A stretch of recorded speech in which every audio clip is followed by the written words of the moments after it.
ନମସ୍କାର ବନ୍ଧୁମାନେ ଏକ ସ୍ୱପ୍ନ କେବଳ ଯାଦୁ ଦ୍ୱାରା ସତ୍ୟ ହେଉନାହିଁ। ଏଥିପାଇଁ ଦରକାର କଠିନ ପରିଶ୍ରମ, ଆତ୍ମବିଶ୍ୱାସ, ଦୃଢ଼ ସଂକଳ୍ପ। ନମସ୍କାର ବନ୍ଧୁମାନେ, ମୁଁ ଏହି ଚ୍ୟାନେଲରେ ଆପଣମାନଙ୍କୁ ସ୍ୱାଗତ ଜଣାଉଛି। ଆଜିର ଏହି ପ୍ରୋଗ୍ରାମଟି ମକର ରାଶିର ଲୋକମାନଙ୍କ ପାଇଁ ବହୁତ ଗୁରୁତ୍ୱପୂର୍ଣ୍ଣ ରହିବ। ମକର ରାଶି ମଇ 2025 ମାସିକ ରାଶିଫଳ ଆପଣମାନଙ୍କ ପାଇଁ କିପରି ରହିବ? ସବୁଠାରୁ ପ୍ରଥମେ ମୁଁ ଆପଣଙ୍କୁ ଏହା କହିବାକୁ ଚାହେଁ ଯେ ମଇ ମାସ 2025 ସାଲର ସେହି ମାସ ଯେଉଁଠାରେ ବଡ଼ ବଡ଼ ଗ୍ରହମାନଙ୍କର ରାଶି ପରିବର୍ତ୍ତନ କରିବେ। ଏହି ମାସରେ ରାହୁ ଓ କେତୁ ରାଶି ପରିବର୍ତ୍ତନ କରିବେ ଏବଂ ବୃହସ୍ପତି ଦେବଗୁରୁ ବୃହସ୍ପତି ବି ଏହି ମାସରେ ରାଶି ପରିବର୍ତ୍ତନ କରିବେ। ବୃହସ୍ପତି ଗୁରୁ 1 ବର୍ଷ ପରେ ରାଶି ପରିବର୍ତ୍ତନ କରୁଛନ୍ତି, ଯେଉଁଠାରେ ରାହୁ କେତୁ 1.5 ବର୍ଷ ଅର୍ଥାତ୍ 18 ମାସ ପରେ ରାଶି ପରିବର୍ତ୍ତନ କରୁଛନ୍ତି। ଏହି ଗ୍ରହମାନଙ୍କର ଏହି ପରିବର୍ତ୍ତନ ଏବଂ ନବଗ୍ରହମାନଙ୍କର ସ୍ଥିତି ଆପଣଙ୍କର ଜୀବନରେ କେଉଁ ପରିବର୍ତ୍ତନ ଆଣିବ ଏବଂ କ'ଣ ପ୍ରଭାବ ପଡ଼ିବ, ସେସବୁ ବିଷୟରେ ଆପଣମାନଙ୍କୁ ଏହି ଭିଡ଼ିଓ ମାଧ୍ୟମରେ ଏକ ଏକ କରି କହିବି। ଆପଣଙ୍କର ସ୍ୱାସ୍ଥ୍ୟ, ଶିକ୍ଷା, ପ୍ରେମ, ପ୍ୟାର, ବିବାହିତ ଜୀବନ, ଭାଗ୍ୟ, କ୍ୟାରିୟର, ବ୍ୟବସାୟ ଏବଂ ସମସ୍ତ ବିଷୟରେ ଚର୍ଚ୍ଚା କରିବି ଏବଂ ଭିଡ଼ିଓର ଶେଷରେ ଆପଣମାନଙ୍କୁ ଏକ ଅଚୂକ ଉପାୟ ମଧ୍ୟ କହିବି, ଯାହା ଆପଣଙ୍କ ଜୀବନରେ ସକାରାତ୍ମକ ପରିବର୍ତ୍ତନ ଆଣିପାରିବ। ମକର ରାଶି ମାସିକ ରାଶିଫଳ ଏହା ଚନ୍ଦ୍ର ରାଶି ଉପରେ ଆଧାରିତ। ବନ୍ଧୁମାନ, ଏହି କାର୍ଯ୍ୟକ୍ରମଟି ଚନ୍ଦ୍ର ରାଶି ଉପରେ ଆଧାରିତ କରାଯାଇଛି। ଚାଲନ୍ତୁ ଏବେ ଜାଣିବା ମକର ରାଶିମାନଙ୍କ ପାଇଁ ଏହି ମାସର ଗୁରୁତ୍ୱପୂର୍ଣ୍ଣ ଅଂଶଗୁଡ଼ିକ ଉପରେ କେଉଁଠି ଧ୍ୟାନ ଦେବା ଉଚିତ। ମକର ରାଶିର ସ୍ୱାମୀ ହେଉଛନ୍ତି ଶନି ଗ୍ରହ ଏବଂ ଶନି ଆପଣମାନଙ୍କର ତୃତୀୟ ଭାବରେ ପ୍ରବେଶ କରିଛନ୍ତି। 29 ମାର୍ଚ୍ଚରେ ଆପଣଙ୍କର 7.5ର ଶେଷ ହୋଇସାରିଛି, ତେଣୁ ଏହା ଏକ ଶୁଭ ସଂକେତ। ଏବେ ଆସନ୍ତୁ ଜାଣିବା ଗ୍ରହମାନଙ୍କର ସ୍ଥିତି। ଶନି ତୃତୀୟ ଭାବରେ ବସିଛନ୍ତି, ରାହୁ, ବୁଧ ଏବଂ ଶୁକ୍ର ଚତୁର୍ଥ ଭାବରେ ବସିଛନ୍ତି ଏବଂ ସୂର୍ଯ୍ୟ ପଞ୍ଚମ ଭାବରେ, ବୃହସ୍ପତି ସପ୍ତମ ଭାବରେ, ମଙ୍ଗଳ ନବମ ଭାବରେ ବସିଛନ୍ତି, କେତୁ ଅନ୍ୟ ଭାବରେ ଅଛନ୍ତି। ଏବେ ଆସନ୍ତୁ ଜାଣିବା ସ୍ୱାସ୍ଥ୍ୟ ବିଷୟରେ। ଶନି ତୃତୀୟ ଭାବରେ ବସିଛନ୍ତି। ଏହି ଗୋଚର ଚନ୍ଦ୍ର ରାଶି ଅନୁସାରେ ଶୁଭ ମନାଯାଏ, ତେଣୁ ଅନ୍ୟ ଗ୍ରହମାନଙ୍କ ଦୃଷ୍ଟି ଏବଂ ସ୍ଥିତି ଦେଖିଲେ କିଛି ସାବଧାନ ରହିବା ଦରକାର। ମଙ୍ଗଳ ନିଚ ଅବସ୍ଥାରେ ଥିବା ଦ୍ୱାରା ଏବଂ ତାଙ୍କର ଦୃଷ୍ଟି ପ୍ରଥମ ଭାବ ଶରୀର ଉପରେ ପଡ଼ୁଛି। ଏଥିରୁ ଶରୀରର ଦୁର୍ବଳତା ଆସିବ, ଅଳ୍ପ ସମୟ ଭିତରେ ଥକିଯିବାର ଅନୁଭବ ହେବାର ସମ୍ଭାବନା ରହିଛି। ଆରମ୍ଭରେ କାହାରି ଯାତ୍ରା ଉପରେ ଅଧିକ ଉତ୍ସାହ ଥିବା ସତ୍ତ୍ୱେ ପରେ ଶରୀର ଅସୁସ୍ଥ ହେବା ଅନୁଭବ ହେବ ଏବଂ ଶୁକ୍ର ବୁଧ ଚତୁର୍ଥ ଭାବରେ ଥିବାରୁ ଚର୍ମର ସମସ୍ୟା ଦେଖାଯିବ ଏବଂ ମୁଣ୍ଡ ବ୍ୟଥା ହେବାର ସମ୍ଭାବନା ରହିଛି। ତ୍ରୁଟିପୂର୍ଣ୍ଣ ଖାଦ୍ୟ ସେବନ କରିବା ଦ୍ୱାରା ପେଟ ଖରାପ ହେବା ବା ଅଜୀର୍ଣ୍ଣ ହେବା ମଧ୍ୟ ସମ୍ଭବ ଦେଖାଯାଉଛି। ଏହି ମାସରେ ମକର ରାଶିର ଲୋକମାନେ ଯଦି ଭଲ ଭାବେ ସ୍ୱାସ୍ଥ୍ୟ ଉପରେ ଧ୍ୟାନ ଦେବେ, ସେମାନଙ୍କ ପାଇଁ ମାସଟି ଅନେକ ଉନ୍ନତିଶାଳ ହେବ। ଯାତ୍ରା କରିବା ଦରକାର ହେଲେ ସାବଧାନ ରୁହନ୍ତୁ ଏବଂ ଖାଦ୍ୟ ପାନୀୟର ବିଶେଷ ଧ୍ୟାନ ଦିଅନ୍ତୁ। କିଛି ବଡ଼ ସମସ୍ୟା ନୁହେଁ, ଛୋଟ ମାପରୁ ଅସୁବିଧା ଅଛି, କିନ୍ତୁ ଏହା ମଧ୍ୟ କେତେ ଦିନ ରହିବ? ଏହା ରାହୁ କେତୁଙ୍କର ଅକ୍ଷ ଏବଂ ଗ୍ରହମାନଙ୍କ ସହିତ ଯୋଗ ଥିବା ସମୟ ପର୍ଯ୍ୟନ୍ତ, ଅର୍ଥାତ୍ 18 ମଇ ପୂର୍ବରୁ। ଏହାପରେ ମୁଁ କହିପାରିବି ନାହିଁ କିଛି ଏହାର ଭୟ ଅଛି। ଆସନ୍ତୁ ଏବେ ଆମେ ଦେଖିବା ଆପଣଙ୍କର ପଢ଼ାପଢ଼ି ବିଷୟରେ। ବିଦ୍ୟାର୍ଥୀମାନଙ୍କ ପାଇଁ ମଇ ମାସ କେମିତି ହେବ ଏବଂ ପଞ୍ଚମ ଭାବ ପଢ଼ାଇ ଏବଂ ବୁଦ୍ଧି ସହିତ ଜଡ଼ିତ ଥାଏ। ଏହି ଭାବରେ ଲର୍ଡ଼ ହେଉଛନ୍ତି ଶୁକ୍ର। ଏହି ମାସରେ ଶୁକ୍ର ଉଚ୍ଚ ରାଶିରେ ରହିବେ, କିନ୍ତୁ ତୃତୀୟ ଭାବରେ ଅଛନ୍ତି ଏବଂ ଅବସ୍ଥିତ ହେବେ। ଏହାର ଅର୍ଥ ହେଉଛି ଆପଣଙ୍କର ପଢ଼ାଇ ଏବଂ ମନ ଆତ୍ମବିଶ୍ୱାସ ରହିବ ଏବଂ ଶୁକ୍ର ଉଚ୍ଚ ରାଶିରେ ଥିବା ସହିତ ଶନି ମଧ୍ୟ ତୃତୀୟ ଭାବରେ ରହିଛନ୍ତି, ଯାହା ଆପଣମାନଙ୍କୁ ଶ୍ରମ ଏବଂ ନିଷ୍ଠା ଦେଇପାରିବ। ଯଦି ଏହି ମାସରେ ଆପଣ କୌଣସି ନିଷ୍ପତ୍ତି ନେବାକୁ ଚାହୁଁଛନ୍ତି, ବିଶେଷ କରି ପଢ଼ାଇ ସହିତ ସମ୍ପର୍କିତ, ମୁଁ କହିବି ନର୍ସିଂ କୋଚ୍ ନିଷ୍ପତ୍ତି ନିଅନ୍ତୁ। ଏହି ମାସ ଆପଣମାନଙ୍କ ପାଇଁ ବହୁତ ଶୁଭ ରହିବ। ଯଦି କୌଣସି ଫର୍ମ ଭରିବା ଚିନ୍ତା କରୁଛନ୍ତି କିମ୍ବା କୌଣସି ଅତିରିକ୍ତ କ୍ଲାସ୍ ଏବଂ ଅଧ୍ୟୟନ କାର୍ଯ୍ୟକ୍ରମ କରିବାର ଉଦ୍ଦେଶ୍ୟ ରହିଛି, ତେବେ ସଂକୋଚ କରନ୍ତୁ ନାହିଁ, କରିଦିଅନ୍ତୁ, ଆପଣମାନଙ୍କ ପାଇଁ ଭଲ ରହିବ। ଏହି ମାସରେ ଆପଣମାନଙ୍କର କୌଣସି ନୂଆ କୋଚିଂ ଏବଂ ଡିଜାଇନ୍ କରିପାରନ୍ତି ଏବଂ ଆପଣମାନଙ୍କୁ ଇଣ୍ଡିକେସନ୍ ମଧ୍ୟ ମିଳୁଛି। ଏହି ମାସରେ ଆପଣ କିଛି କ୍ଲାସ୍ ଯୋଗ ଦେଇପାରିବେ, କମ୍ପ୍ୟୁଟର କ୍ଲାସ୍ ହେଉ, କିନ୍ତୁ କିମ୍ବା ଅନ୍ୟ କୌଣସି ଶିକ୍ଷା ସମ୍ବନ୍ଧୀୟ କ୍ଲାସ୍ ହେଉ କିଛି ନୂଆ ଜିନିଷ ଶିଖିବାକୁ କିଛି ଏକ୍ସପ୍ଲୋର କରିବାକୁ ମଧ୍ୟ ମନେ ହେବ ଏବଂ ଆପଣମାନଙ୍କ ପାଇଁ ସକାରାତ୍ମକ ଅଭିଯାନ ରହିବ। ଚାଲନ୍ତୁ ବର୍ତ୍ତମାନ ଆସନ୍ତୁ ଆପଣଙ୍କ ଲଭ୍ ରିଲେସନ୍ ବିଷୟରେ ଜାଣିବା ଏବଂ କିଛି ଆଲୋଚନା କରିବା। ପଞ୍ଚମ ଭାବରେ ଲଭ୍ ରିଲେସନ୍ ସହ ଜଡ଼ିତ ବୋଲି ମନାଯାଏ। ଏହି ପଞ୍ଚମ ଭାବରେ ଲର୍ଡ଼ ହେଉଛନ୍ତି ଶୁକ୍ର ଏବଂ ଗୁରୁ ବୃହସ୍ପତି। ଏହି ମାସରେ 15 ତାରିଖ ପର୍ଯ୍ୟନ୍ତ ଶୁକ୍ର ଶନିଙ୍କ ସହିତ ବିରାଜିତ ଅଛନ୍ତି। ଯେତେବେଳେ ଲଗ୍ନେଶ ଏବଂ ପଞ୍ଚମେଶ ଏକାଠି ବସନ୍ତି ସେଥିରେ ଲଭ୍ ରିଲେସନ୍ ଏବଂ ମଜବୁତ ଷ୍ଟାଇଲ୍ ରୋମାଣ୍ଟିକ୍ ହୋଇପାରେ ଏବଂ ଲଗ୍ନେଶ ଅର୍ଥାତ୍ ଆପଣ ଏବଂ ପଞ୍ଚମେଶ କହିଲେ ଆପଣମାନଙ୍କର ସଙ୍ଗୀ ଦୁହେଁ ଏକାଠି ଥିବା ସମ୍ଭାବନା ଅଛି। ସେଇଥିପାଇଁ ଏହି ସ୍ଥାନ ହେଉଛି କାମଭାବ ଏବଂ ତୃତୀୟ ଭାବ। ଏହି ଦୃଷ୍ଟିକୋଣରୁ ଦେଖିଲେ ଏହି ମାସରେ ଆପଣଙ୍କର ଲଭ୍ ରିଲେସନ୍ ଭଲ ରହିପାରେ ଏବଂ ରୋମାଣ୍ଟିକ୍ ଦୃଷ୍ଟିରୁ ସମ୍ପର୍କ ଅଧିକ ଗଭୀର ହୋଇପାରେ।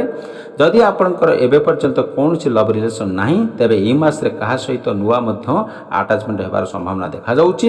ଯଦି ଆପଣ କୌଣସି ନୂଆ କ୍ଲାସ୍ ଏବଂ କୋଚିଂ ନୂଆ ଜାଗାକୁ ଯାଉଛନ୍ତି ତେବେ ସେଠାରେ ଆପଣଙ୍କର ନୂଆ ସାଙ୍ଗ ଏବଂ ରୋମାଂସିକ ସମ୍ପର୍କ ଆରମ୍ଭ ହେବାର ସମ୍ଭାବନା ଦେଖାଯାଉଛି। ଯଦି ଆଗରୁ ମଧ୍ୟ ଆପଣ ଜଣେ ଲଭ୍ ପାର୍ଟନର ସହିତ ରିଲେସନସିପ୍ରେ ଅଛନ୍ତି ତେବେ ଏହି ମାସଟି ଆପଣମାନଙ୍କ ପାଇଁ ବହୁତ ଭଲ ହେବ। ଏହା ଆପଣମାନଙ୍କର ପ୍ରେମ ଜୀବନ ପାଇଁ ଏକ ସକାରାତ୍ମକ ଏବଂ ଆନନ୍ଦଦାୟକ ମାସଟି ହେବ। ଏବେ ଆସନ୍ତୁ କଥା ହେବା ଆପଣମାନଙ୍କର ବୈବାହିକ ଜୀବନ ବା ବିବାହିତ ଜୀବନ ବିଷୟରେ। ସପ୍ତମ ଭାବରେ ବିବାହିତ ଜୀବନ ଦର୍ଶାଯାଏ। ଯଦି ଏହି ମାସରେ ଚନ୍ଦ୍ରମା ହେଉଛନ୍ତି ସପ୍ତମ ଭାବର ଲର୍ଡ଼ ଏବଂ ସେଠାରେ ମଙ୍ଗଳ ଗ୍ରହ ଉପସ୍ଥିତ ଅଛନ୍ତି। ଏଠାରେ ଦେଖିବାକୁ ମିଳେ ଯେ ଆପଣଙ୍କର ବିବାହିତ ଜୀବନ ସାଧାରଣ ଭାବରେ ଠିକ୍ ରହିବ, ଯଦିଓ କିଛି ସମସ୍ୟା ଦେଖାଯାଇପାରେ। କାରଣ ହେଉଛି ମଙ୍ଗଳ ଗ୍ରହ ସପ୍ତମ ଭାବରେ ଅବସ୍ଥିତ ଅଛନ୍ତି ଏବଂ ସେ ମଧ୍ୟ ନିଜ ରାଶିରେ ଅଛନ୍ତି। ଏଥିଯୋଗୁଁ ବୁଝାଯାଏ ଯେ ଆପଣଙ୍କର ଲାଇଫ୍ ପାର୍ଟନର ଏହି ମାସରେ କିଛି ଅସ୍ଥିରତା ଏବଂ ଚିଡ଼ଚିଡ଼ାପନ ବଢ଼ିପାରେ। ସେଥିପାଇଁ ଆପଣମାନଙ୍କୁ କିଛି ଆଡ଼ଜଷ୍ଟମେଣ୍ଟ କରିବାକୁ ପଡ଼ିବ। ମକର ରାଶିର ଲୋକେ ତ ଆଡ଼ଜଷ୍ଟମେଣ୍ଟ ରହିବାର ହମେଶା ତାଙ୍କର ସାମର୍ଥ୍ୟ ରହିଛି। ଏହା ମୁଁ ପ୍ରତିଥର ଭଳି ମଧ୍ୟ ଆପଣମାନଙ୍କୁ ଏଥର ମଧ୍ୟ ମୁଁ କହୁଛି। କିନ୍ତୁ ଏହି ମାସରେ ମଙ୍ଗଳ ଆପଣମାନଙ୍କ ପ୍ରଥମ ଭାବକୁ ଦୃଷ୍ଟି କରୁଛନ୍ତି, ଯାହାର ଅର୍ଥ ହେଉଛି ଆପଣଙ୍କର ମନ ମଧ୍ୟରେ ଏବଂ ଘୁସା ଏବଂ ଆକ୍ରୋଶ ରହୁଛି ଏବଂ ଏହି ଘୁସା ଆକ୍ରୋଶ ଆପଣମାନଙ୍କର ଲାଇଫ୍ ପାର୍ଟନରଙ୍କ ବିଷୟରେ ମଧ୍ୟ ଆସିପାରେ। ଆପଣମାନେ ଆକୁ ନିଶ୍ଚିତ ଭାବରେ କଣ୍ଟ୍ରୋଲ ରଖନ୍ତୁ। ଏହି ମାସର ବୈବାହିକ ଜୀବନରେ କିଛି ଅପସେଟ୍ ଡାଉନ୍ ମଧ୍ୟ ଦେଖାଯିବ, କିନ୍ତୁ ଏହା ସାଧାରଣତଃ ଘଟଣା। ଦୁହେଁ ଜଣେ ଏକାଥରେ ଯଦି ଆପଣମାନେ ସମଝୋତା ଆସିବ ତେବେ ଆପଣଙ୍କର ବୈବାହିକ ଜୀବନ ବହୁତ ଶାନ୍ତ ଏବଂ ସରଳ ମିଜାଜରେ ଚାଲିଯିବ। ବିବାହିତ ଜୀବନ ବିଷୟରେ କଥା କହିବାକୁ ଗଲେ ମୁଁ ଏଠାରେ ଆପଣମାନଙ୍କୁ କହିବି 70-80% ପର୍ଯ୍ୟନ୍ତ ସଠିକ ଦେଖାଯାଉଛି। କେବଳ ଥୋଡ଼ା ଅନୁକୂଳ କରିବାକୁ ପଡ଼ିବ। ବାସ୍ ଆଲୋଚନା କରନ୍ତୁ ସବୁଠୁ ଗୁରୁତ୍ୱପୂର୍ଣ୍ଣ ବିଷୟ ଉପରେ। ଆଜି ଆପଣମାନଙ୍କ ଗୁରୁତ୍ୱ ବିଷୟରେ ଆଲୋଚନା କରିବା। ଆପଣମାନଙ୍କର ଭାଗ୍ୟ ଏବଂ କ୍ୟାରିୟର କେମିତି ରହିବ। ନବମ ଭାବ ଥାଏ ଭାଗ୍ୟର, ଏଠାରେ କେତୁ ବିରାଜିତ ଅଛନ୍ତି। ଦଶମ ଭାବ ହୁଏ କ୍ୟାରିୟର। ଭାଗ୍ୟର ସ୍ୱାମୀ ହେଉଛନ୍ତି ବୁଧ ଆପଣଙ୍କର ତୃତୀୟ ଭାବରେ ବସିଛନ୍ତି। ଯେପରିକି ମୁଁ ପୂର୍ବରୁ କହିଥିଲି ଭାଗ୍ୟର ସ୍ୱାମୀ ତୃତୀୟ ଭାବରେ ରହିବା ଏବଂ ସେଠି କେତୁର ଉପସ୍ଥିତି, ଏହା ଦେଖନ୍ତୁ ଏହାର କିଛି ଭଲ ପ୍ରଭାବ ମଧ୍ୟ ଆସୁଅଛି। ମକର ରାଶି ପାଇଁ ଗୋଟିଏ ନୁହେଁ ବହୁତ ଗୁରୁତ୍ୱପୂର୍ଣ୍ଣ ଘଟଣା ଘଟୁଛି। ଯେପରିକି ଆପଣଙ୍କର ଶନିର 7.5 29 ମାର୍ଚ୍ଚରେ ସମାପ୍ତ ହୋଇଯାଇଛି, ଠିକ୍ ଅଛି। ଏବଂ କିଛି ଲୋକ ଏବେ କହୁଛନ୍ତି 7.5 ସମାପ୍ତ ହୋଇଗଲା, ତଥାପି ମୁଁ ଏହି ସବୁ ଅସୁବିଧାରେ ଭୋଗୁଛି, ମୁଁ ମଧ୍ୟ ପ୍ରେସର ରହୁଛି। ଆପଣଙ୍କର ମଧ୍ୟ ଏହି ପ୍ରେସର ଭାବ ସବୁବେଳେ ମନ ମଧ୍ୟରେ ଯଦି ଆପଣମାନଙ୍କ ମନ ଭିତରେ ରହୁଛି ତଥାପି ପ୍ରେସର ବା ଆପଣମାନେ ଦୁଃଖ ରହୁଛନ୍ତି, ତାହେଲେ ମୁଁ ଗୋଟିଏ କଥା କହିପାରିବି ଆପଣମାନଙ୍କୁ, ଯଦି ଆପଣ ବାରମ୍ବାର କହୁଛନ୍ତି ମୁଁ ପ୍ରେସର ଏବଂ ଡିପ୍ରେସନରେ ରହୁଛି ତେବେ ଆପଣ ନିଶ୍ଚିନ୍ତ ଭାବରେ ପ୍ରେସରରେ ରହିବେ। ଆପଣ ଯେତେବେଳେ ଏହି ଧାରଣାକୁ ଆପଣମାନେ ନିଜ ମନ ଭିତରେ ରଖିଛନ୍ତି ମୁଁ ଆପଣମାନଙ୍କୁ କିଛି କହିପାରିବି ନାହିଁ। ତେବେ କୌଣସି ଗ୍ରହର ପରିବର୍ତ୍ତନ ହେଲେ ମଧ୍ୟ ଆପଣମାନଙ୍କ ମନରେ ମଧ୍ୟ ଏହି ଧାରଣା ବା ନେଗେଟିଭ୍ ଉର୍ଜା ଚାଲୁଥାଏ, ତେବେ ଆପଣମାନଙ୍କର ମନ ସବୁବେଳେ ପାଇଁ ନେଗେଟିଭ୍ ଉର୍ଜାରେ ରହିବ। ତେଣୁ ଆପଣମାନେ ଯେତେ ଶୀଘ୍ର ଏଇ ଯେଉଁ ନେଗେଟିଭ୍ ଉର୍ଜାକୁ ଦୂରୀଭୂତ ବା ଦୂରୀକରଣ ନିଶ୍ଚିନ୍ତ ଭାବରେ କରନ୍ତୁ। ମିତ୍ରମାନେ ଯଦି ରାଶି ଭଲ ଆପଣମାନଙ୍କ ଯଦି ରାଶି ଭଲ ଆସୁଛି, ଯଦି ଗ୍ରହ ଅଦଳ ବଦଳ ହେଉଛନ୍ତି ବା ପରିବର୍ତ୍ତନ କରୁଛନ୍ତି, ତଥାପି ଯଦି ଆପଣଙ୍କର ପଜିଟିଭ୍ ଭାବରେ ଚିନ୍ତା ନ କରନ୍ତି ଏବଂ ପ୍ରୟାସ ନ କରନ୍ତି ତେବେ ଆପଣଙ୍କର ପରିବେଶ ଆପଣଙ୍କର ନକାରାତ୍ମକ ଆପଣଙ୍କ ଚତୁଃପାର୍ଶ୍ୱରେ ମଧ୍ୟ ଘେରିଯିବେ। ଆପଣଙ୍କର ଶରୀର ଆପଣଙ୍କର ଭିତରେ ଉର୍ଜା ଯଦି ସକାରାତ୍ମକ ନୁହେଁ ତେବେ ଅସୁବିଧା ହେବା ନିଶ୍ଚିତ ଭାବରେ ସ୍ୱାଭାବିକ ରହିବ। ସାଢ଼େ ସାତି ଥାଉ ବା ନଥାଉ ଆମେ ଏକଥା କହୁଛେ ଯେ ସାଢ଼େ ସାତି ଥିଲେ ମଧ୍ୟ ବ୍ୟକ୍ତି ଗୋଟିଏ ସକାରାତ୍ମକ ମନୋଭାବ ରଖିବା ଉଚିତ। ଏହା ଦେଖି ଶନି ମଧ୍ୟ କହିବେ ଏବେ ସକାରାତ୍ମକ ଅଛନ୍ତି, ତେବେ ଏଠାରେ ଖରାପ କାର୍ଯ୍ୟ କାହିଁକି କରିବା।